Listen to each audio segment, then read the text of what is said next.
কি নাম তোমার? মাহিন। হ্যাঁ, কিসের টাকা উঠাচ্ছ? কিসের? 50 টাকা দাও। গোরস্থানের। গোরস্থানের? জি। তোমরা স্কুলে পড়ো? জি। হ্যাঁ, জি। কোন ক্লাসে পড়ো? 6। 6-এ? মাশাআল্লাহ।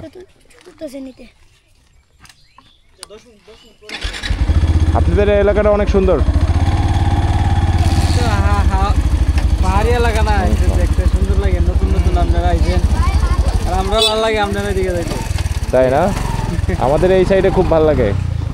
ঠিক আছে, মানে আপনারা সেই দিকে থাকতে থাকতে আন্তরপুর, রাজন্তপুর, নবাবপুর, ভোলাগঞ্জ এর সামাজিক কবরস্থানের উদ্যোগে। ঠিক আছে, ওকে ভাই, আসসালামু আলাইকুম।